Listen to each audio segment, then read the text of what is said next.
తొలి తెలుగు చారిత్రక నవల రచయిత, కవి సమ్రాట్ బ్రహ్మశ్రీ నోలి నరసింహశాస్త్రి గారు నారాయణ భట్టు నవల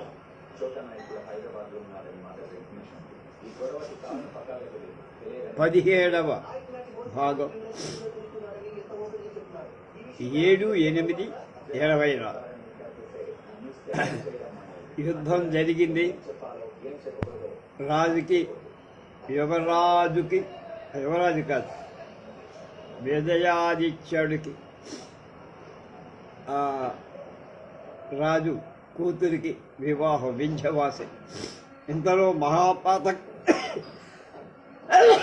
చోళరాజు కాలురు ఒక్క బెట్టున రాజాధిరాజు ఎక్కి ఉన్న మాతంగాన్ని, అంటే ఏనుగును లక్ష్యంగా చేసుకొని నిర్భయంగా ముందుకు దడిగారు. వారిలో ధానుష్కుల బాణాలన్నీ రాజాధిరాజు వ్యాఘ్ర ధ్వజాన్ని చించి పేలికలు చేసి అతని ఛత్రం విరిగిపోయింది. ఛత్రవాహకులు కూలిపోయారు. గజం నడుపుతున్న మావటేండ్రు వరుసగా 10 మంది హతమయ్యారు. నిన్న చెప్పాం. అయినా అశ్వమేధ అవభృత పవిత్రీకృత వపువైన రాజాధిరాజు వెన్ను చూపకుండా ముందుకే వస్తున్నారు. ఆ సంక్షప్తకుడు తమ చక్రవర్తినే లక్ష్యంగా ఉంచుకొని నడుస్తున్నారని చోళ దండనాథులకు తెలుసుకున్నారు. వెంటనే అనేక సైన్యాలు వచ్చి వాళ్లకు అడ్డుపడ్డాయి. అయినా మహాపాతక చోళ మహాకాలులు అగ్నిపై పడే శలభాలలాగా చోళ సైన్యాగ్నిని చొచ్చి నిర్భయంగా ప్రాణాలు విదిలే. ఎందరూ మరణించినా వాడు లెక్క చేయకుండా ముందుకే వెడుతున్నారు. మిడతల దండు అగ్నిని కూడా చల్లార్చిందా అన్నట్లుగా ఒత్తుకొని సాగగలిగారు. అంటే దట్టంగా చాలామంది. చోళదండనాథుడు చక్రవర్తిని విశ్రాంతి తీసుకోమని ప్రార్థించారు. వారి మాటలు అతడు లెక్క చేయలేదు.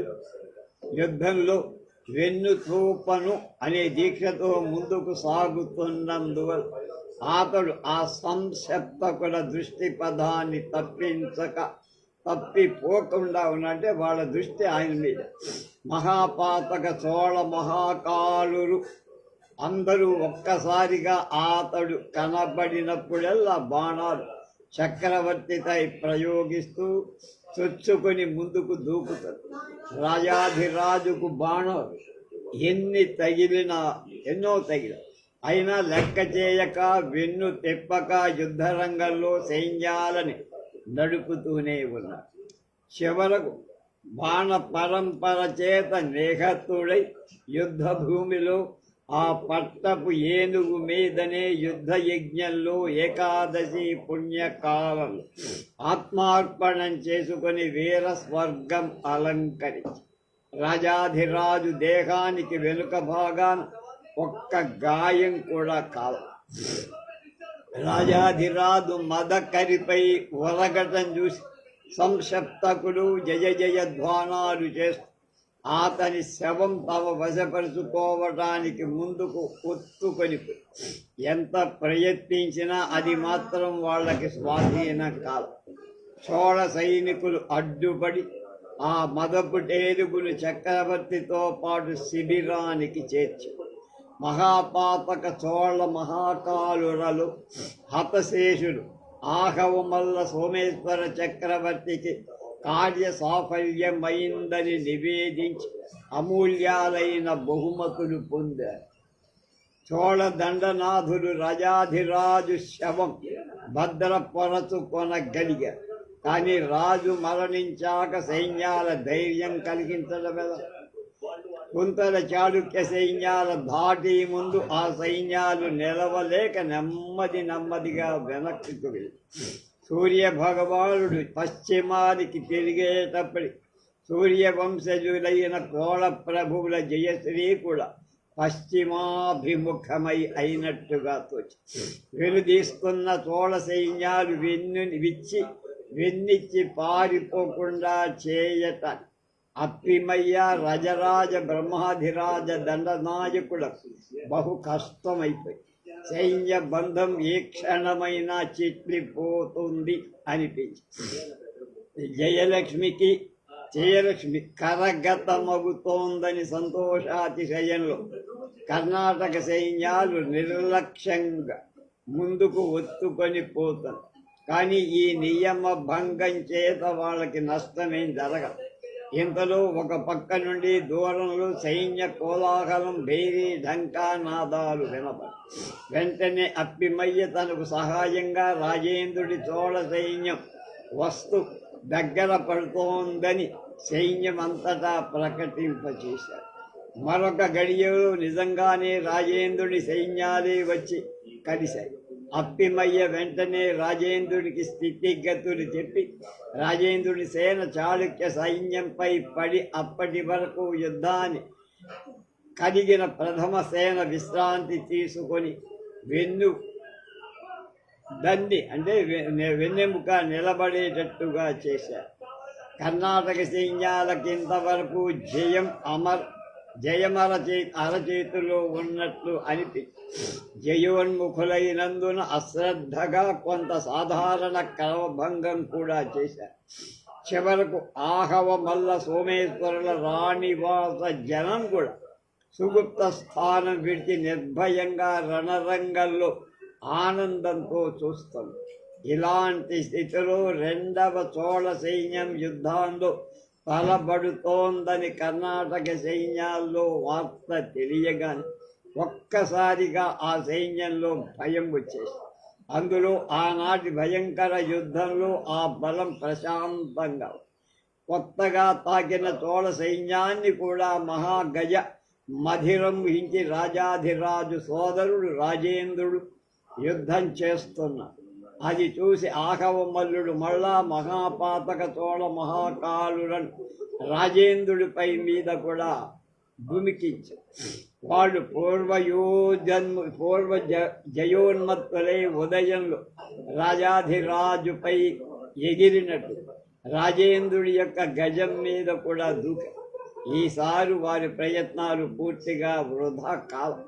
వాళ్ళు కురిపించే బాణవర్షం చేత రాజేంద్రుడు ఎక్కిన మదకరిపాల ముందు వేలాడుతున్న ముఖపట్టం భిన్నమై అలాగే బాణఘాతాల చేత దాని శరీరం నుండి రక్తధారాలు ప్రవహించాయి. రాజేంద్రుడి 2 ఏనుగులకు గాయాలై అతడిని వామోరువు కూడా క్షత్రబాణ క్షతమయ్యాయి. వామ ఉరువు అంటే ఎడంబుయ. కానీ మహాపాతక చోళ మహాకాలురందరూ ఏకాకులయ్యారు. వాళ్ళకి ఇతర సేనా సహాయం క్షణక్షణంలో క్షీణిస్తోంది. వారిలో ముఖ్యుడు జయసింహుడు కేవలం కుంతల చక్రవర్తికి సోదరు. అతడు మృతి చెందాడు. అలాగే పులకేసి, దశవస్మన్, నన్నియ నుడుంబన్ అనే ప్రసిద్ధ కర్ణాటక సేనాదులు వీరస్వర్గం అలంకరి. చాళక్య సైన్యాలు విచ్చి వెన్నిచ్చి పారిపోతున్నారు. సైన్యంలో భయం ప్రవేశించిన తర్వాత దాన్ని నిలవరించడం ఎవరికి సాధ్యమైన పని. ఆహవమల్లుని రాణివాస జనం సురక్షిత స్థానాన్ని వదిలి అప్పిమయ్య రాజరాజ బ్రహ్మాది రాజదండ నాయకుడు ముందే గమనించి వాళ్ళని బంధించడానికి కొంత సేనను పంపారు.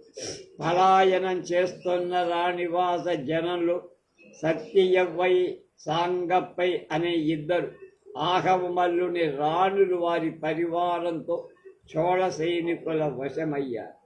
ఆహవమల్ల సోమేశ్వరుడు స్వయంగా యుద్ధ భూమి నుండి తొలగి ఎలాగో అలా కృష్ణవేణిని దాటి ఉత్తర తీరం చేరి ప్రాణరక్షణ చేసుకొని రాజకుమారులయ్యేల నన్నియరేవన్, తుత్తాన్, కుందమయన్ ఇలాంటి వాళ్ళందరూ అతని వెంట అనుగమించి ఆత్మరక్షణ చేసుకున్నారు.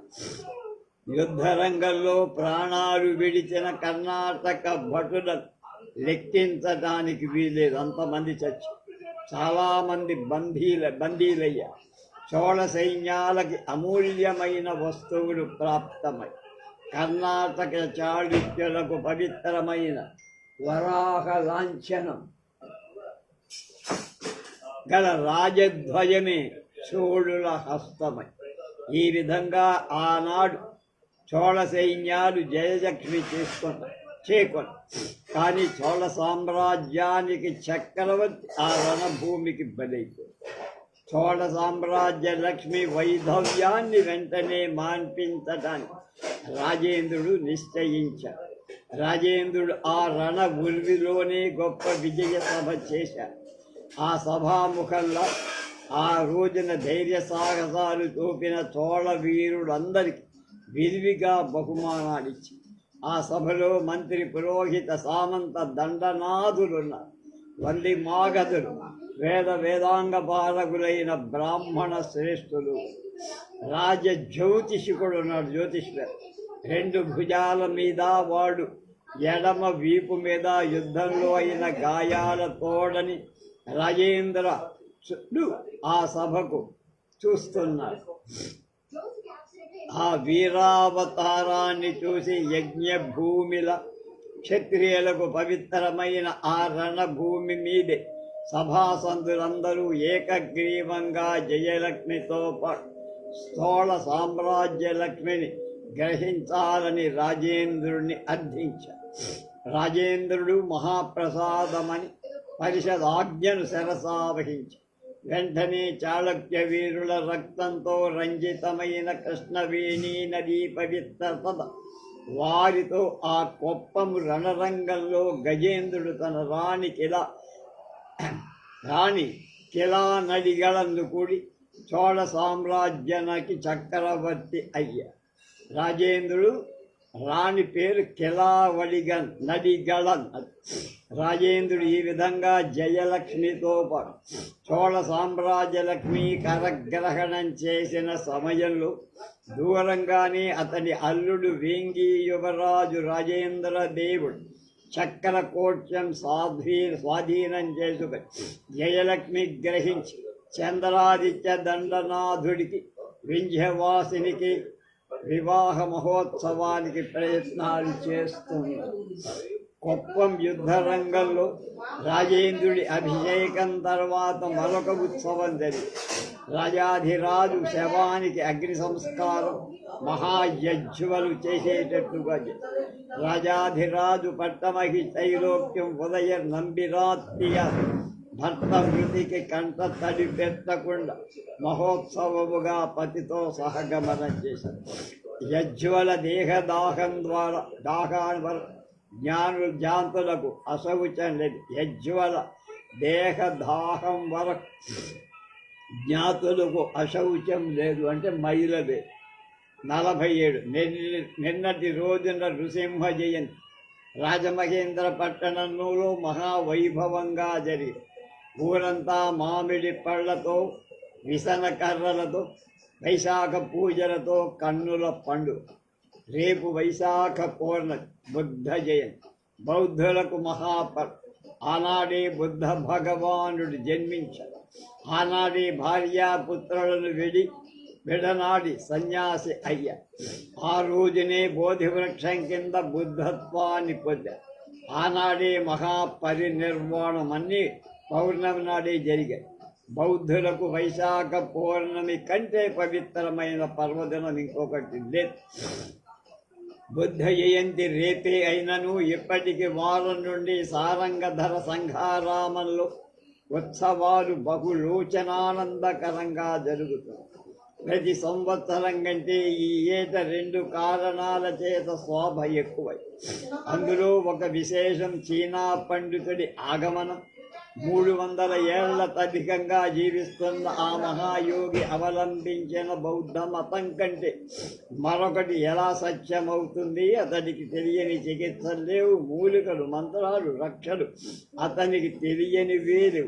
అతనికి చేత కానిది లేదు. సభాముఖంగా అతడు శాస్త్రవాదంలో అధర్వణాచార్యులను అనే పండితుడిని జయించాడు. ఇతర పండితుల వాదానికి పిలిచిన వాదించడానికి ఎవరూ ముందుకు రావటం లేదు. చీనా యాత్రికుడి దర్శనానికి వచ్చే జనమే బాగా ఎక్కువ. ఇక రెండవ కాలం సువర్ణ ద్వీప యాత్రకై మూగుతున్న జనం. యాత్రికులు వైశాఖి పౌర్ణమి నాటి ఉత్సవాన్ని చూసి మర్నాడే మోటుపల్లికి బయలుదేరి అక్కడ సిద్ధంగా ఉండే నావలెక్కుతారు. సువర్ణ ద్వీప యాత్రికులు 5-6 వేల వరకు సంఘారామం చుట్టూ విడిసి ఉన్నారు. రేపు బుద్ధ జయంతి, చంద్రగ్రహణం.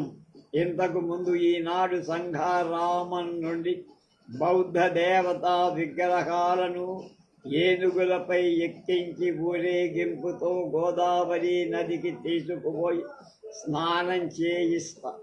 ఉదయంలోనే ఆ ఉత్సవం ప్రారంభమైంది. ముందు వృషభాలపై ధక్కా నినాదం చేస్తూ కొందరు దారి తీస్తారు. ఆ తర్వాత మంగళవాద్యాలు అనేకాలు మోగుతూ గుంపులు బయలుదేరు. కొందరు భజన స్తంభాలు పెట్టి చెప్పులు చుడుకుతూ బుద్ధ భజన చేస్తూ ఉన్నారు.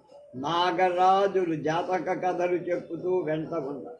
దొంబరిసానులు చాకచక్యాన్ని చూపుతుండగా జనులు గుంపులు కూడి వాళ్ళని అనుసరిస్తారు.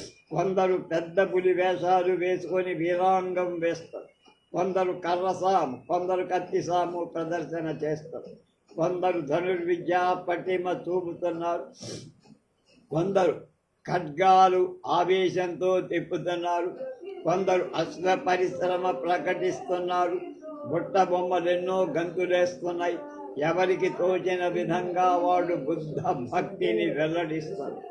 ఆ వెనక జేతారినాథుడు, చీనా యాత్రికుడు అగ్రేసరుడుగా బౌద్ధ శ్రమణ సుత్త పిటికం నుండి ఉత్తముడు సుత్తాలు చదువుతూ సాగుతారు. వారి వెంట రావి ఆకులతో అలంకరించిన బంగారు కలశాలు ధరి కొందరు వస్తారు. వారి వెనక గజాలపై బౌద్ధ విగ్రహాలు, అన్నిటిలో అత్యున్నతమైన మదకరీంద్రంపై బుద్ధ విగ్రహం, మిగిలిన ఏనుగులపై మంజుశ్రీ ఇత్యాది దేవతా విగ్రహాలు ఉన్నాయి. ఈ ఉత్సవమంతా అర్ధ పురుషం పొడవునా సాగుతారు. దారి పొడవున ఇరువంకల మనోజ్ఞ పర్ణ చిత్రాలు, ధ్వజాలు ధరించిన జనులు బారుంటే కొందరు విగ్రహాలపై పూలు చల్లుతున్నారు. కొందరు ధూపాలతో వాసింపజేస్తున్నారు. కొందరు కర్పూర హారతులు సమర్పిస్తున్నారు.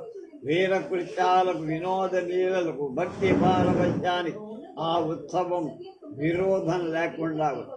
ఆ ఊరేగింపు కోట గుమ్మం దగ్గర నుండి గోదావరి రేవుకు పోవటం ఆచారం. అది కోట గుమ్మం దగ్గర చాలాసేపు ఆగుతుంది. అప్పుడు రాణివాసంలోని బుద్ధదేవుడికి ఉపహారం ఇవ్వటం ఒక మర్యాద. ఆనాడు కూడా ఎప్పటిలాగానే కోట గుమ్మం దగ్గర ఉత్సవం ఆగింది. ఉత్సవంలోని జనాలు చాలామంది ముందువాడు, వెనకవాడు గోపుర ద్వారంలో ఉన్న విశాల ప్రదేశాల్లో పోగయ్యారు. ద్వారానికి ఎదురుగా విగ్రహాలు వహిస్తున్న గజాలు నిలబడి రాణివాసం నుండి ఉపహారం తెచ్చే దాసీ జనానికి త్రోవ బదిలి రెండు వైపులా ఉత్సవంలోని ఆశ్వికులు బారులు తేరి ఉన్నారు. ఖడ్గహస్తులు ఎందరో రాణి భగ్న నైపిని చూపారు. ధనుర్విద్యా ప్రవీణులు శరలాఘవం చూపారు. ఇంతలో కోట గోపుర ద్వారం తెరవబడింది. అందులోంచి రూపలావణ్యవతులైన పరిచారికలు ఎందరో మనోహరంగా అలంకరించుకొని పసుపు, కుంకుమ, పుష్పాలు, కొబ్బరి బొళ్ళాలు, తోత ఫలాలు, ఆభరణాలు, బంగారు పళ్ళాలు తెచ్చి బుద్ధ విగ్రహాలకి అర్పించి అప్పుడు నవరత్న నిర్మితమైన మండపం నివాళి ఇస్తున్నారు. సమస్త వాద్యాలు ఒక్క క్షణం ఆగిపోయి ఆకస్మికంగా ఒక్కసారి తప్పెటల ధ్వని ప్రారంభమైంది. ఆ ధ్వని ఇతర స్థలాల్లో కూడా చేశారు, లేక ఈ ధ్వని అది ప్రతిధ్వనించిందో కానీ రాజమహేంద్రపురం 4 వైపుల తప్పెటల ధ్వని మారుమో. ఆ ధ్వనికి హారతి ఇస్తున్న స్త్రీ జనమంతా ఒక్కసారి ఉలిక్కిపడి హారతి కింద పడేసి వెనుతిరిగి కోట గుమ్మం వంక చూశారు. ఒకసారిగా ప్రక్కల నిలచి ఉన్న ఆస్తికులు విద్యుత్ వేగంతో తెరచి ఉన్న గోపుర ద్వారం నుండి లోపలికి ప్రవేశించి ధనుసులు, ఖడ్గాలు, శూలాలు, కర్రలు ధరించిన వాళ్ళంతా వారి వెంట భయంకర నాదాలు చేస్తూ పరుగున కోటలో వచ్చారు. గజాలు కొన్ని గోపుర భేదం చేత ఉపక్రమించాయి. గోపురాలు పగలగొడు. ఆ ఒత్తిడిలో పూజలో పూజా ద్రవ్యాలు తెచ్చిన పరిచారకులు నిష్కరణగా ముట్టగింపబడ్డారు. ఉత్సవంలో ఉన్న చాలామందికి ఆ కోలాహలానికి కారణమేమిటో తెలియదు. బౌద్ధ విగ్రహాలకు రాజాజ్ఞచే రాజభటులు అవమానం చేశారన్న మాట ఊరంతా పొక్కేసి భక్తాగ్రేశ్వరులకు కూడా వీరావేశం పెరిగిపోయి రాజమహేంద్రపుర కోటను ఆ ఉత్సవ జనం ముట్టడించింది. బేతారినాథుడు, శ్రవణుడు పోనండు బుద్ధుని అవమానం చెయ్యగల మనుషులున్నారా? హింస పనికిరాదు అని ఆ జనాన్ని వారిస్తున్నట్టు పలికారు. వారి మాటలు వినటానేదో వినేవాళ్ళెవరు? వాళ్ళ సందడిలో నెమ్మదిగా విగ్రహాలు తెస్తున్న ఆ ఏనుగులతో త్వరగా గోదావరికి పోయి బిందెలలో జలాలు నింపి సందడి లేని మార్గంలో సంఘారామానికి ప్రయాణం. రాజభటులు విగ్రహాలను అవమానించారనే వార్త చిత్రంగా పట్టణం వ్యాపించి ఆ అవమానం ఎవరు చేశారు, ఎక్కడ చేశారు, ఎందుకు అడిగేవాడు లేదు. వార్తను మోసేయటమే అంతే. ఎవరి ఊహ కొలిది వాళ్ళే చెలవలు పదవలు చేసి ఆ వార్త పట్టణమంతా జనంలో వ్యాపించి బౌద్ధ భక్తాగ్రగణులు చేతికి దొరికిన ఆయుధాలు, పలుగులు, గొడ్డళ్ళు, కర్రలు, బాడితలు, తువ్వలు తీసుకొని కోట మీదికి లంఘించారు. ఒంటరిగా కనబడిన రాజభటులు, రాజోద్యోగులను చూసిన వాళ్ళు చూసినట్టు ఒడిచివేయటం మొదలు. వాడు చేసిన దాడి ఒక కోట మీద కాదు, ఆ మహాపట్టణంలో ప్రధాన రాజపురుషుల ఆవాసాలు కూడా ఆ జనసమూహాల క్రోధాగ్నికి గురి అయ్యాయి. ఇవాళ బంగ్లాదేశ్లో జరిగినట్టు వాళ్లప్పుడు తగలబెట్టిన ఇళ్లను చంపివేసిన మనుష్యులకు లెక్కలే. పట్టణంలో బ్రాహ్మణ శ్రేణికి చెందిన కోట వైపు దండనాథుడి మందిరం, అవతలి వైపున వజ్జీయ ప్రగ్గళ మందిరం. ఆ అల్లరి మూకలు సురక్షితమైన నృపకామ దండనాథుని మందిరాన్ని సమీపింపనైనా లేకపోయాయి. కానీ అవతలి వైపు గల వజ్జీయ ప్రగ్గళ మందిరం పైకి మాత్రం పలుసార్లు వాళ్ళ మీద వెళ్ళారు. కానీ దుర్గ సమానమైన సుశిక్షితులైన భట సమూహంతో నిండి ఉన్న ఆ మందిరం ఎవరికి అందుబాటులో లేక దుర్భేద్యమే. రెండు వైపులా రక్షిస్తున్న ఈ రెండు మందిరాల చాటున ఉన్న బ్రాహ్మణ శ్రేణికి ఆనాటి అలజడి ఏమీ ప్రాకల తెలియదు. నన్నయ్య భట్టాలకుని అవిరళ జపహోమ తర్పణం అడ్డు కలగల. ఆయన పని ఆయన చేసుకుపోతున్నాడు. వైశ్య శ్రేణి మాత్రం అంత సుగుప్తంగా లేదు. అది బ్రాహ్మణ శ్రేణికి దగ్గరలోనే ఉంది. ఆ ప్రాంతంలో అలజడి కలగల. కానీ అవతలి వారిని కొన్ని ఇళ్ళు దహనమై కొద్ది కాలంలోనే ముప్పరాజనే దండనాథుడు భట సమూహంతో వచ్చి మూకలను పారద్రోడి అగ్గి పాటిపోకుండా అరికట్టారు. ఈ రెండు వాడలు తప్ప పట్టణమంతా అల్లకల్లో. ఇది ఆ మర్నాడు సంభవిస్తుందని రాజపురుషులు ఊహించి దాన్ని అడ్డుకోవటానికి సిద్ధపడతారు. కానీ ఒకనాడు ముందుగానే అది ప్రారంభమవడంతో అల్లరి అడచడం సాధ్యపడ. అయినా రాజభటుల తిరుగుబాటును చురుగ్గానే ఎదుర్కొన్నారు. ఎలా అయినా విప్లవకారులు అకస్మాత్తుగా కోటలో ప్రవేశించిన వాళ్ళకి కొంత బలము, ధైర్యం కూడా దొరికి లోపలికి వచ్చిన ఆస్మిక సైనికులను విప్లవ వీరులు అక్కడికంతకున్న సైన్యంగా ఉన్న రాజభటులు ఎదుర్కొన్నారు. అయినా ఆ అకస్మాత్ ప్రవేశించేది వాళ్ళకి ఊతం ఎక్కువై ప్రతిఘటించే రాజభటులను వెనకకు చెదరగొట్టు పోవటానికి అవకాశం కలిగి కోట లోపలికి వెళ్ళిన విద్రోహులు ముఖ్యంగా 4 భాగాలుగా చీలిపోయాయి. అందులో ఒక మూక చెరసాల వైపు జైలు గదికి, వాళ్ళు సులభంగా ద్వారపాలకులను భటులను చంపేసి చెరసాల్లో తలుపులు తెరిచి బంధితులను వదిలేసి వారిలో పండితవాదం వారు బంధితులైన బౌద్ధులు చాలామంది, పారసీకుల నూనె వర్తకులున్నారు, పరిచారకుడు, సింధు దేశం శిక్షకుడు అందరూ వాళ్ళంతా విముక్తులై విప్లవకారులను చేరారు. వారే కాదు, రాజశిక్షితులై ఆస్థాన మందిరంలో తన్ను తాను పొడుచుకొని పడిపోయాను. కామరాజపుత్రుడు కూడా అందులో ఉన్న. అతనికి ఆ గాయం నయమైంది.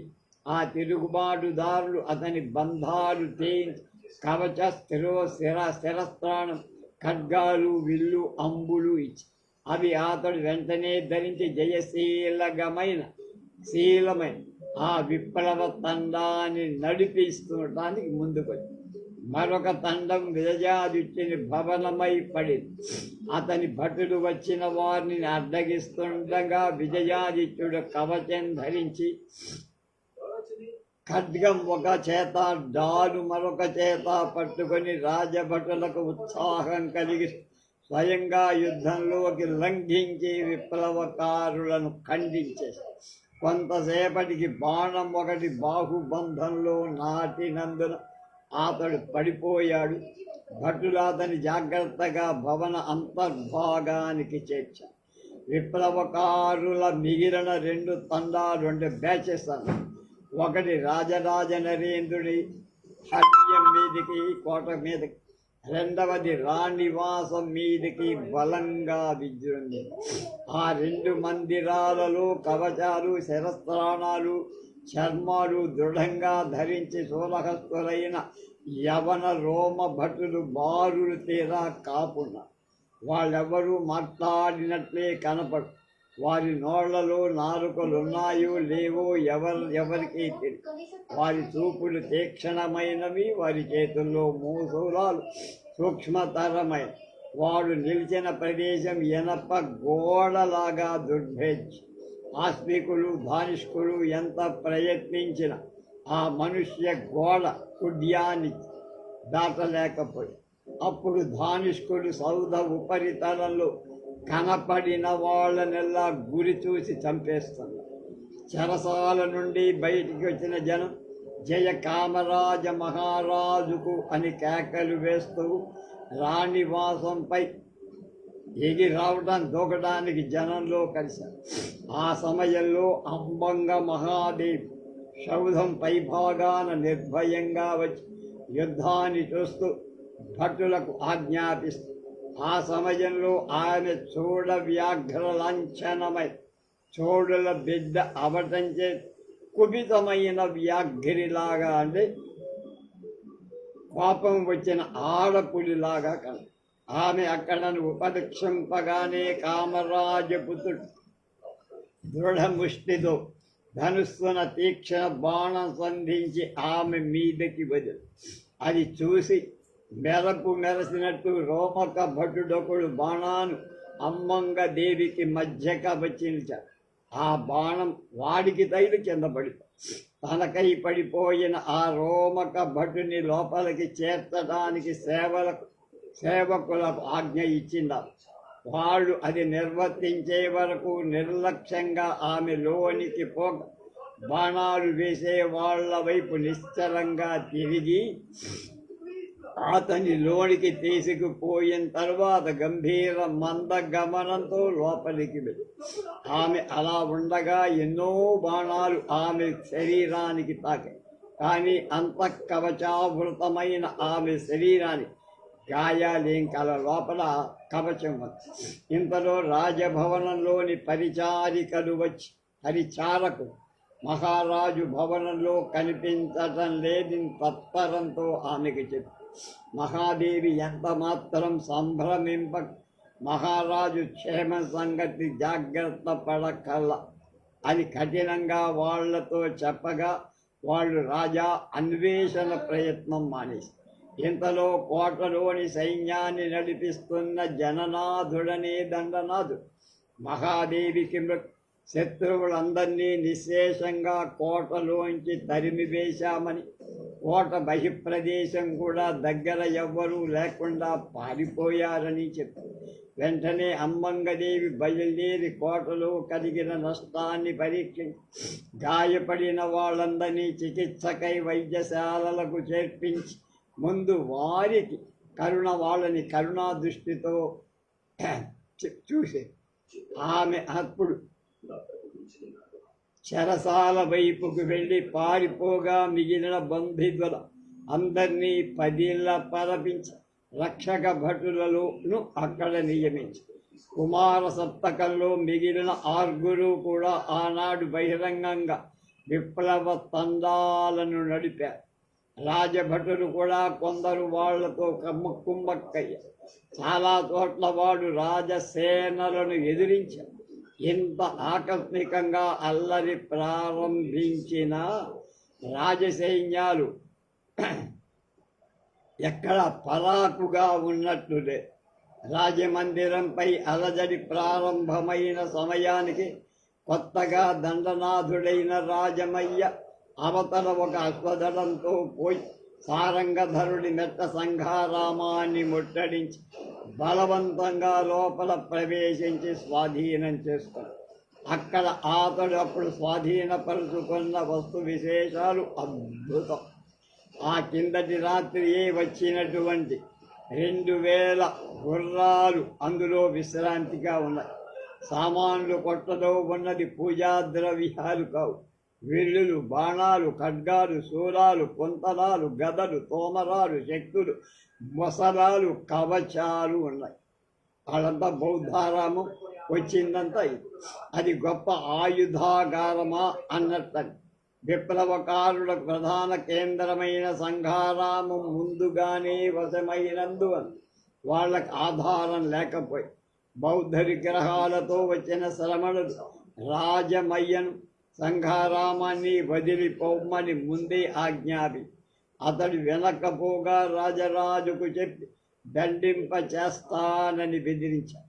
అతడిని నిర్లక్ష్యం చేయగా అతన్ని పరిపరి విధాల బతిమాలుకొని ఎంతో డబ్బిస్తామని ప్రలోభపెట్టి ఎన్నో ప్రయాసలు పడ్డాడు. ఎంత చేసినా అతడు వినల. విప్లవ సైనికులంతా బలవంతంగా అది తమ స్వాధీనం చేసుకోవాలని మల్లప్ప రాకుమారుని ప్రోద్బలంతో ప్రయత్నించి రాజమయ్య వాళ్ళందరినీ తరిమేసి బౌద్ధ శ్రమణులను జేతారినాథుడు, వజ్రకీర్తి, చీనా పండితుడు మొదలైన వాళ్లతో కూడా నిష్కర్షంగా వాళ్ళందరినీ శ్రమణకులు కూడా బండి. ఆరంభ శూరత్వంతో చెలరేగిన ఆ చిన్న అలజడి విప్లవం లాంటి తీవ్రత మధ్యాహ్నానికి తగ్గి సంఘారామంలోనికి రాజభటులు అంత శీఘ్రంగా ప్రవేశించడానికి సాహసిస్తారని సంఘారామంలో వాళ్ళు అనుకోవాలి. పవిత్రంగా చూసే దేవసదనం గౌరవం కాదనుకున్నారు. ఆనాడు నృపకామ దండనాథుడు తన మందిరం వదిలి బయటికి రాల. కానీ ఆ వృద్ధ దండనాథ అగ్రణియే పట్టణంలోని ఎల్లరు రాజభటులకు శీఘ్రగాములైన ఆత్మికుల చేత ఎప్పటికప్పుడు ఆజ్ఞలు అందింపచేస్తూ రాజభట సన్నాహానికంతటికీ సూత్రధారుడై సమర్థతతో నిర్వహించి మధ్యాహ్నం అయ్యేటప్పటికీ 2 శుభవార్తలు రాజమహేంద్రపురం చేరాయి. ఒకటి యువరాజ రాజేంద్ర దేవుడు చక్రకోట్య దుర్గాన్ని పట్టుకున్నాడని వార్త. 2 కొప్పం రణయుద్ధంలో కుంతల చాళుక్య సైన్యాలు చోళ సైన్యం చేత పరాజితాలయ్యాయన్న. వెంటనే వివరంగా ఈ వార్తలు 2 నృపకామ దండనాథుడు పట్టణమంతా ప్రకటింపజేశాడు. ఆ వార్తలు విన్నగానే విప్లవకారులు ధైర్యం సన్నగిలిపోయి ఒక్కసారిగా వారి ప్రాణాలు జారి నిస్పృహ పొంది ఎవరికి తోచిన దారి వాడు పరిగెత్తి 3 జాములయ్యేటప్పటికే రాజమహేంద్రవరం శాంతి. అలా రాజమహేంద్రపురంలో రగులు కొనిన విప్లవ జ్వాల ఆ పట్టణంలో ఆగిపోల. ఆ రోజు ఈ విధంగానే వేంగి రాజ్యమంతటా అనేక ప్రదేశాల్లో అల్లర్లు జరిగాయి. కొన్ని చోట్ల ప్రజలలోననే కాక సైనికుల్లో కూడా నావికులలో కూడా ప్రసరించి కొందరు దండనాథులే తమ సేనలో ఎదురు తిరగటం ప్రారంభించారు. కానీ వాళ్ళ అనుచరులే ఆ దండనాథులను సమయించి దండనాథి పదవిని స్వీకరించి అప్పటికే తమకు అంది ఉన్న రాజముద్రిక గల ఆజ్ఞాపత్రాలు ధరించి సైనికులను చాలా వరకు అదుపులో ఉంచుకోగలిగారు. కానీ ఇలాంటి పని అంతటా అన్ని చోట్ల కుదరదు. భట్టిప్రోవల్, గండతాల, అమరావతి, జగ్గయ్యపేట, నాగార్జునకొండ ఇత్యాది కృష్ణాతీర ప్రదేశ బౌద్ధుల పట్టుగొమ్మలుగా ఉంది. అలాగే పూర్వం వేంగి రాజ్యానికి రాజధానిగా ఉండిన కొల్లేరు, దగ్గరలో ఉండే వేంగి పట్టణం బౌద్ధ జన బహుళంగా ఉంది. ఆ పట్టణాలన్నీ విప్లవకారుల వశమై కృష్ణవేణిపై నౌకలలో కూడా కొన్ని వాళ్ళకి వశమై మోటిపల్లిలో కలవరం ఉదయంలోనే వచ్చింది. శక్తివర్మ కఠిన శాసనంతో అతి శీఘ్రంగా అది అల్లరి అణగాలిపోయి నౌకాబలానికి ఎంతమాత్రం అపాయం రాకుండా చేశారు. మోసరపురంలో కూడా అట్లా కృష్ణవేణిపై రెండు వైపుల ఉన్న తరులను చెట్లని ఎటువైపునున్న వాటిని అటువైపుల కదలకుండా ఆజ్ఞాపించి నదీ తరణం రాజసేవకులు తప్ప ఇతరులకు సంపూర్ణంగా నిషేధించారు. తిరుగుబాటుదారులు ఎక్కడి వారక్కడే కానీ ఒకళ్ళతో ఒకరికి సంబంధం కలిగేటట్లుగా ఏర్పాటు చేయటానికి ఏమాత్రం అవకాశం లేకుండా చేశారు. అందుచేత తాత్కాలికంగా సఫలీకృతమైన పరిశ్రమదైన ఎడల కూడా విద్రోహుల ధైర్యం క్షీణించింది. రాజసైన్యాలు ఎప్పటికప్పుడు పరిస్థితులు తెలుసుకుంటూ సులభంగా విప్లవక్రాంత ప్రదేశాలు స్వాధీనం చేసుకొని శాంతి నెలకొల్పడం సాధ్యమయ్యింది. కానీ ఇది జరగటానికి కొన్ని రోజులు పట్టింది. ఒక్క రాజమహేంద్రవరంలో తప్ప గోదావరి నదీ తీరమంతా ప్రశాంతం. గోదావరిపై నావలు యథాప్రకారం ప్రయాణం. రాజమహేంద్రం రేవుల్లో మాత్రం రాజసైన్యాలు నిలిచి విప్లవకారులందు చేరకుండా అరికట్టారు. అంత అలజడి జరుగుతున్నా ఆనాడు రాజరాజ నరేంద్రుడు వజ్జీయ ప్రగడ ఎక్కడా కనపడకుండటం చాలా విచిత్రంగా ఉంది. అమ్మంగ మహాదేవి కూడా ఎక్కడా కనపడలేదు. కానీ మహారాజు ఎక్కడా లేడు. ఆమె ఎప్పుడోసారి కనపడిందిగా ఇందాక. మహారాజు ప్రగడ ఆ రోజు మారు వేషాలలో పట్టణమంతా సంచారం చేస్తున్నారని ఒక వదంతి పెట్టి వాళ్ళు గుర్తించి అపంహరించతో తాము సులభంగా జయింపగలమని విద్రోహులు ఆశపడి ఎన్నోసార్లు ఇడుగోరాజు అడుగో వజ్య అని వాడు అనేక మంది మనుషులను చంపుతారు. కానీ మళ్ళా ఇడుగోరాజు ఇడుగో వజ్య అని కేకలు పట్టణంలో ఏదో మూల వినపడు. అలజడి తగ్గిన కొద్ది రాజవీధుల్లో రాజభటులు నిండిపోయి కఠినంగా వాడు పురజనులను ఎక్కడా మూగనీయక చెదరగొట్టారు. కత్తులు, కర్రలు, మరి ఎత్తి ఆయుధాలు కానీ ధరించిన వాళ్ళు వీధిలోకి రాకుండా చేస్తారు.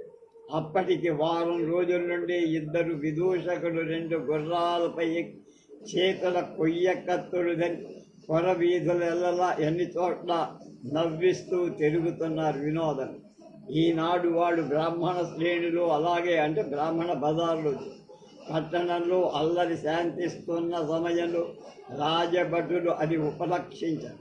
వెంటనే వాళ్ళు విదూషకులను సమీపించి ఆ కత్తులు వదలమని కఠినంగా ఆజ్ఞాపించినా వాళ్ళు వదల. రాజభటులంతా బలవంతంగా ఆ ఖడ్గాలు స్వాధీనం పరచుకొని చూడగా అవి కొయ్య కత్తులు కావు, నిజమైన నిశితమైన ఖడ్గ. వాళ్ళప్పుడు ఆ విదూషక వేషధారులు క్రూరంగా బంధించి నృపనాథుడి దండనాథుడి ఎదుట నుంచోడు. రాజభటుల విదూషకులను బంధించి నృపకామ దండనాథాగ్రణి ఎందు ఉంచగానే దండనాథుడు వాళ్ళకి ప్రత్యుత్థానం చేసి చిరునవ్వుతో బుద్ధ జయంతి చంద్రగ్రహణం రేపు కదా అని పలకరించారు. వృద్ధ విదూషకుడు దండనాథ, మీ భటులు తొందరపడి ఈనాడే రాజచంద్రగ్రహణం చేశారు, ఏం చెయ్యగలం అని బదులు చెప్పారు. పడుచు విదూషకుడు చిరునవ్వుతో ఉన్నతాసనం అలంకరి అందరూ సుఖోపవిష్టులైన పెద నృపకామ దండనాథుడు అతనికి ఆనాటి వృత్తాంతమంతా చెప్పారు. అది చూసి రాజరాజ నరేంద్రుని వజ్జీయ ప్రగ్గడలని పొరపాటున బంధించి తెచ్చామని రాజభటులు గడగడల. అది గమనించిన వృద్ధ విదూషక వేషధారి అయిన వజ్జీయ ఆ భటులను పిలిపించి చక్కగా బహుమానం ఇచ్చి ఆనాడు నృపకాముని మందరం నుండి రాజరాజు సర్వాలంకార భూషితుడై పట్టణ గజంపై పట్టణ వీధుల్లో మహావైభవంగా ఊరేగుతున్నారు. ఇతనికి ఇరువైపులా నృపకాముడు వజ్జీయ ఉత్తమాశ్వాసాలు అధిరోహించి వెళ్ళారు. ఆ ఊరేగింపకు రెండు ప్రక్కల ఆస్తికులు పదాతులు వేలకు వేలు నిలిచి రక్షణ చేస్తారు. చక్ర కోట్యం యువరాజు జయించిన వృత్తాంతం, కొప్పంలో చోళ విజయం, రాజమహేంద్రలో విద్రోహ మర్దనం పటాలపైన ప్రకటించి అనేక విధాలుగా గానాలు చేస్తూ ఊరేగారు. వంది మాగదులు కైవారం చేస్తూ ముందుకు సాగి భేరీ శంఖ కాకళాది విజయ వాద్యాలు ఘోషిస్తారు. సైనికుల వందనాలు, పురవాసినుల ఇచ్చే మంగళహారతులు, పుష్పాంజలు గ్రహిస్తూ వీర మన్మథాకారంతో రాజరాజ నరేంద్రుడు కన్నుల పండువుగా ఊరేగారు. మర్నాడు ఉదయంలోనే కోట గుమ్మంలో విశాలమైన పందిరి చేశారు. అందు వితానం కింద సింహాసనంలో రాజు ఆసీనయ్యారు. విద్రోహులను అడచివేయటంలో సామర్థ్యం, రాజభక్తి చూపిన వాళ్ళందరూ ముందుగా అమూల్యమైన బహుమతులు, కొత్త బిరుదులు ప్రసాదించి అలాంటి గౌరవం పొందిన వాళ్ళలో అగ్రగణ్యుడు నృపకామ దండనాథుడు, జననాథుడు, రాజమయ్య, ముప్పరాజు. వారి కవి రాజరాజే స్వహస్తాలతో సభాముఖంగా బహూకరి ధైర్యం చూపిన సమస్త వీరుడు రాజసేవలో ప్రాణాలు వదిన వీరభట కుటుంబాలు తగిన రీతిని బహుమానాలు, జీవనాలు ప్రసాదం.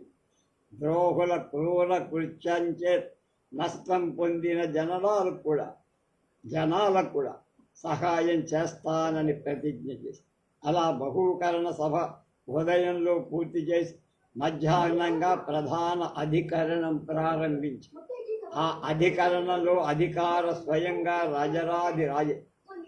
ఆనాడు ఇచ్చే తీర్పులకు తిరుగు ఉండదు. ఛేదమార్యుడు ప్రార్థివాడు అంటే జడ్జి లాంటి వాడు, అంటే పబ్లిక్ ప్రాసిక్యూటర్. పావులూరి మల్లన గణకుడు రాతగా, గుండాచార్యుడు లేఖకు, దండనాథులే సూచకులు. వారందరూ నీల అంబరాలుదే. ఆ సభ యమధర్మరాజు సభను అనుకరిస్తూ ఉదాత్త భయంకరంగా ఉంది. రాజభటులందా నీల రంగు బట్టలు ధరించి యమభటుల్లాగా ఉండగా బంధితులు ఒక్కొక్కరినే ప్రవేశించారు. ముందు కుమార సప్తకాల్లో రాజభటులకు దొరకిన విజయాదిత్యుడు, విమలాదిత్యుడు, విక్రమాదిత్యుడు, విష్ణువర్ధనుడు అనే నలుగురు రాజు ముందు రాజమయ్య దండనాథుడిని నిలబెట్టి వీరు రాజద్రోహులలో ప్రధానులని, ఇంత జనక్షయానికి కూళ్ళే కారకులని అభియోగం చదివారు. దానికి వాడు ప్రత్యుత్థానం చెయ్యలేదు. శిరచ్ఛేదం శిక్ష వేసినట్టు పంపేసి మల్లప్ప, కాముడు, రాజమాత్తాండు పారిపోయారు. వాళ్ళు పారసీకులను, సైంధవులను చెక్కలేదు. వాళ్ళు పారసీకులు, సైంధవులు దొరకరు. ఆ తర్వాత సారంగధర మెట్ట సంఘారామంలో అధ్యక్షుడైన జేతారినాథుడిని పెట్టారు.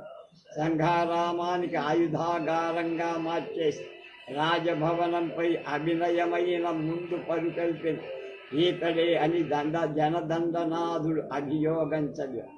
జేతారినాథుడు నిలువున నిలుచుండి నిర్లక్ష్యంగా, సంఘాధ్యక్షుడు నేను, నన్ను విచారం చేసి తీర్పు చెప్పడానికి ఏ రాష్ట్రాధిపతికి కూడా అధికారం లేదన్నారు.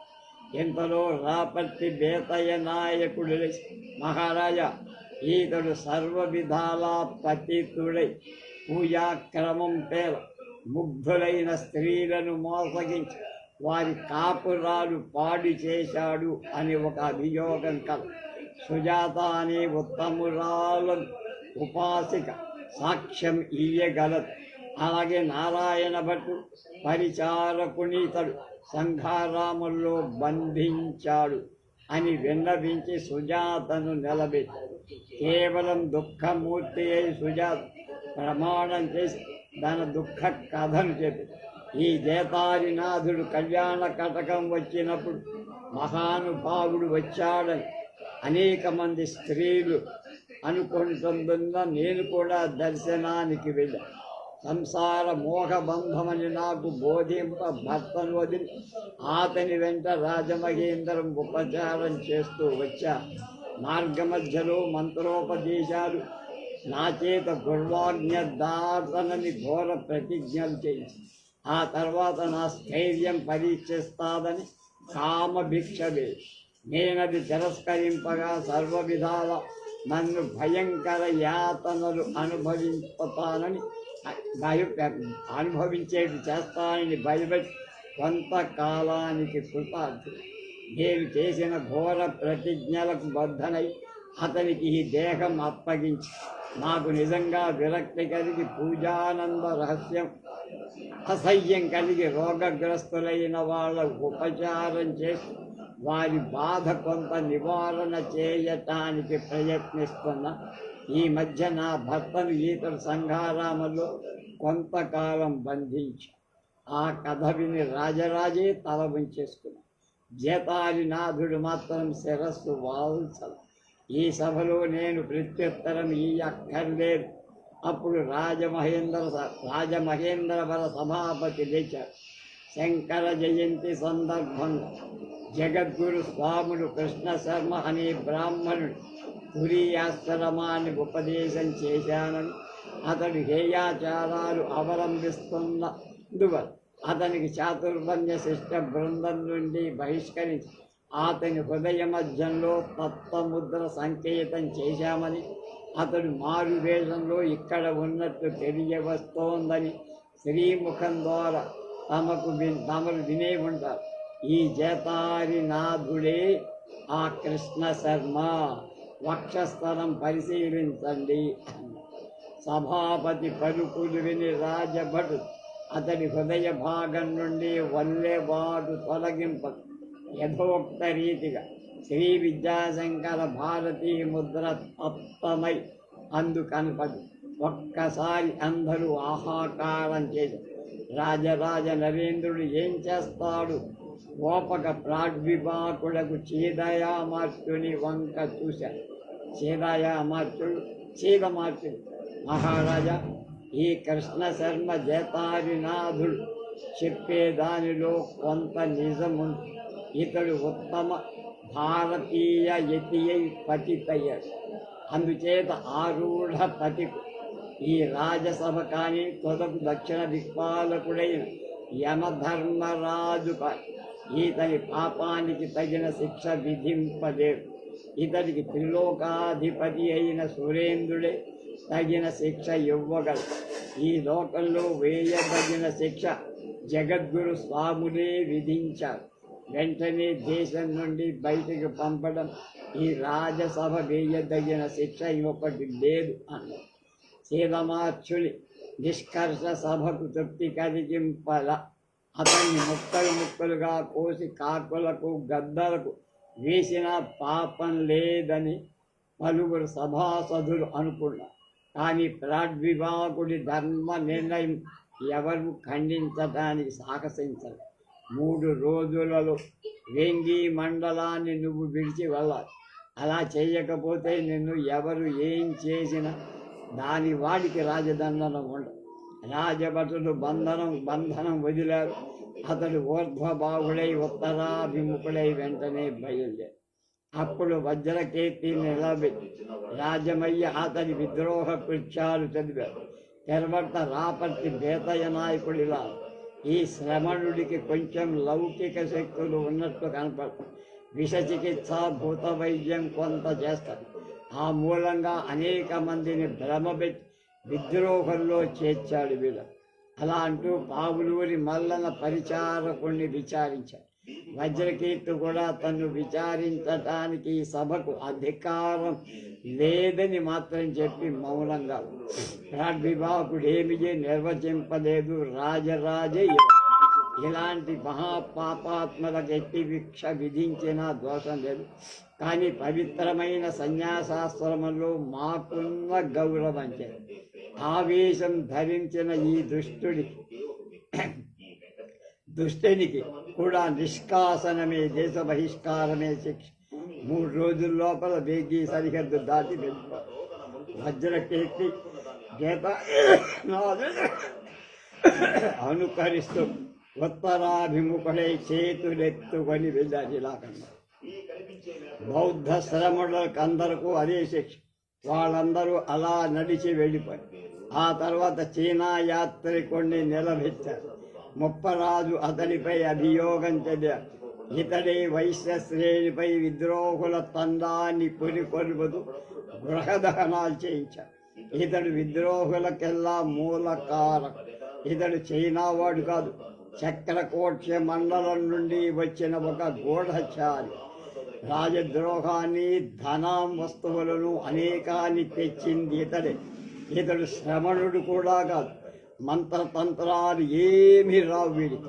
300 ఏళ్ళు కాదు, 30 ఏళ్ళు కూడా దండానికి లేవు.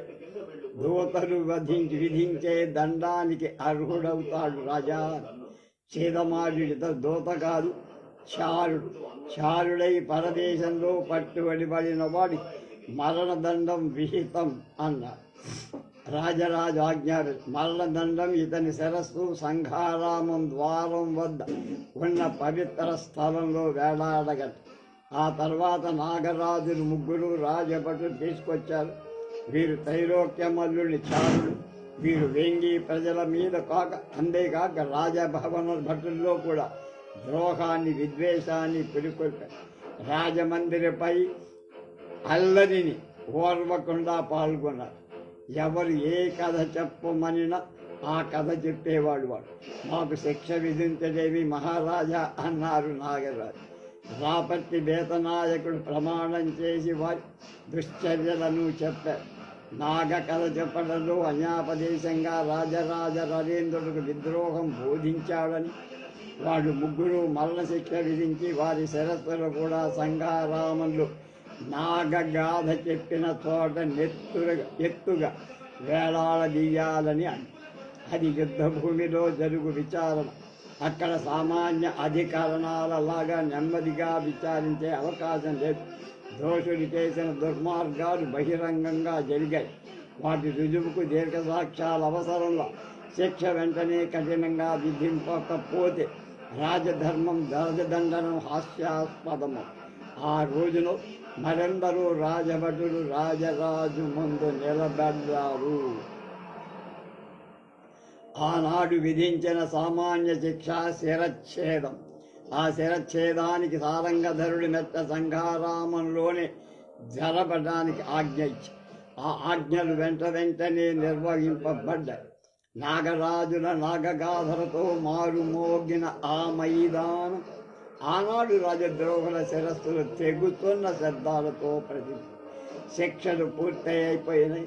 రాజరాజ శాసనాన్ని రాజదూత ఇలా ప్రకటి సారంగధరుడి మెట్ట సంఘారామాన్ని స్థిరచరాస్తులతో కూడా ప్రస్తుతం రాజోద్యోగులే స్వాధీనం చేసుకొని ఇక 5 ఏళ్ల వరకు దాని ఆదాయమంతా ద్రాక్షారామ భీమేశ్వర ఉత్సవాదులకు ఉపయోగిస్తారు. ఆ తర్వాత తగిన బౌద్ధ భిక్షులు లభిస్తే ఆ ఆస్తి అంతా మళ్ళా సంఘారామానికి బౌద్ధ సంఘం వశం చేస్తారు. అంతవరకు అందు ప్రతిష్ఠించిన విగ్రహాలు నిత్య నైవేద్య దీపారాధనలు రాజోద్యోగులే ఒక శ్రమణుణ్ణి పెట్టుకొని చేయిస్తారు. బుద్ధ భక్తులకు ఎలాంటి బాధలు లేకుండా రాజమయ్య దండనాథుని అధికారిగా నియమిస్తున్నాము.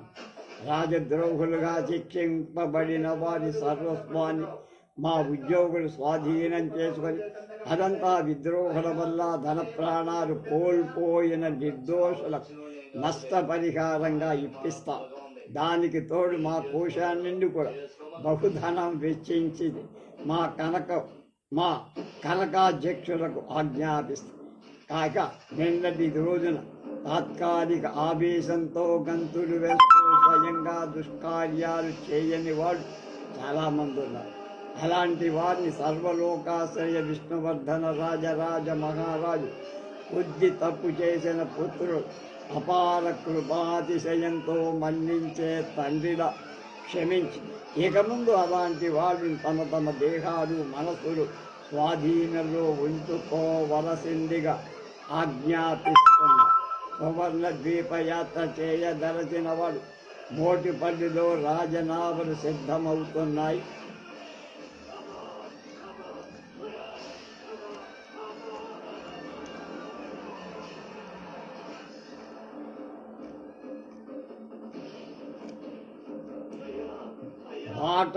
బాటసారులు ఈ విద్రోహం నుండి నిష్కంఠ బాటలు అంటే వార్తలు స్థిరంగా వచ్చిన వెంటనే వాళ్ళని పంపిస్తాం.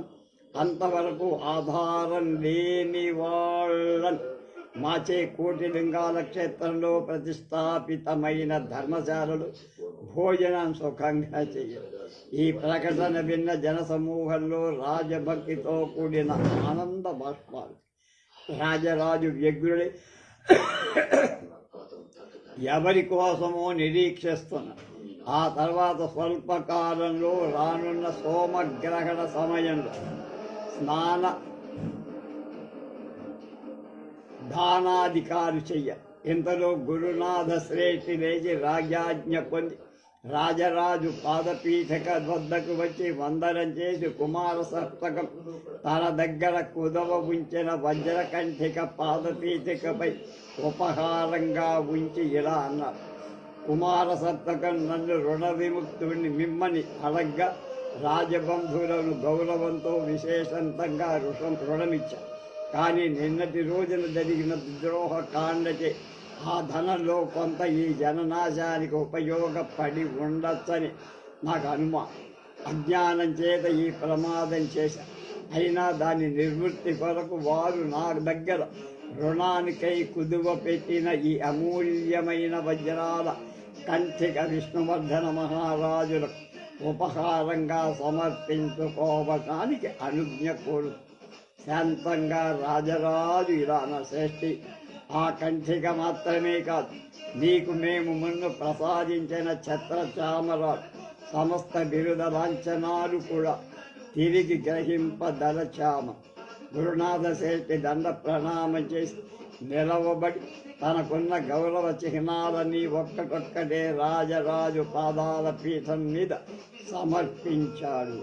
అప్పుడు రాజరాజు గురునాథ శ్రేష్ఠి ప్రతిస్పర్ధియు ధాన్యశ్రేణి పతి అయ్యే సిరివి శక్తిని రమ్మని సౌంజ్ఞ చేసి ఆ గౌరవాలన్నీ అతనికి ప్రసాదించి అలంకరింపజే. ఒక్కసారిగా ఆ వైశాఖ పూర్ణిమ బుధవారం గురునాథ శ్రేష్ఠి లక్ష్మి అతన్ని చేయించి సిరివి శక్తిని వరించి వజ్రకంఠికను రాజాజ్ఞతే కనకాధ్యక్షుడు వజ్ర పరీక్షకుడు తీసి పరీక్షించి అందరూ ఆలోచించి ఇది వేంగి చాళుక్య ప్రభువుల కుల క్రమానుగతంగా కుబ్జ విష్ణువర్ధనునాథ నుండి వచ్చిన అమూల్య కంఠీయరం. దీన్ని 150 సంవత్సరాల కిందట కుంతల చాళక్యుడు హరించాడు.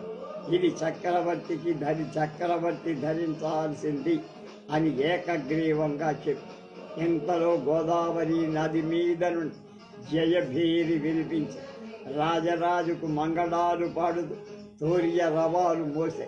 ఆ ప్రదేశానికి దగ్గరలో ఉన్న రేపు సర్వాలంకార శోభితమైన ఒక నావ ఆడి అందుండి యువరాజ రాజేంద్రదేవుడు జయలక్ష్మి మూర్తి భవించినట్లు అవతరించి అంతకు ముందు పురోహితుడు వచ్చాడు. పాక్షణ పాత్రలో నారాయణ భట్ ఆనందం విరిసిన ముఖంతో వస్తున్నాడు. యువరాజు రాక వెలపడగానే రాజరాజు పూర్ణ కుంభహస్తులను అతనికి ఎదురుపడి వెంటనే తన సన్నిధికి రమ్మని కోరాడు. యువరాజ రాజేంద్రుడు సభకు వచ్చి పితృదేవుల పాదాలకు అభివందన చేసి ధారావర్షుడి సమ్మతి పత్రం సమర్పి రాజరాజ నరేంద్ర కుమారుణ్ణి ఆశీర్వది తన కుడి పక్కకు పిలిచి ప్రేమతో అతని శరీరాన్ని స్పృశించి, ఈ వజ్రకంఠిత చక్రవర్తి యోగ్యమైందని వజ్ర విధులు పలుకుతుంది. ఇంత శీఘ్రంగా చక్రకోట్యం జయించినను చక్రవర్తి కాగలమని రాజరాజు ఆశీర్వదిస్తూ ఆ వజ్రకంఠికను అతని కంఠంలో అలంకరించాడు. బ్రాహ్మణ బృందాలు తథాస్తు అన్నారు. నారాయణ భట్టారిక, మీది రాత్రికి మా అతిథులు, మీ కొరకు ఎంతసేపటి నుండో నిరీక్షిస్తున్నాం. ఈ చంద్రగ్రహణ సమయంలో మిమ్ము గోదావరి మండలంలో బంధించే దానం చేయదలిచాం. మీరది స్వీకరించాలని మా అభ్యర్థనం అని రాజరాజు అన్నాడు. నారాయణ భట్టు ఒప్పుకున్నాడు. కానీ అతని ముఖంలో విషాద రేఖ కొంచెగా, మీ ధర్మపత్ని కుమారుడు క్షేమంగా ఉన్నారు, నిశ్చయమైన వార్త వచ్చిందయ్యా. ఈ అలజడు లేకపోతే ఇక్కడికి ఈసారికి వాడు వచ్చి ఉంటారు అన్నాడు వైద్య. నారాయణ భట్టు ముఖం నిండుగా ఆ తర్వాత ఏం జరిగిందో రేపు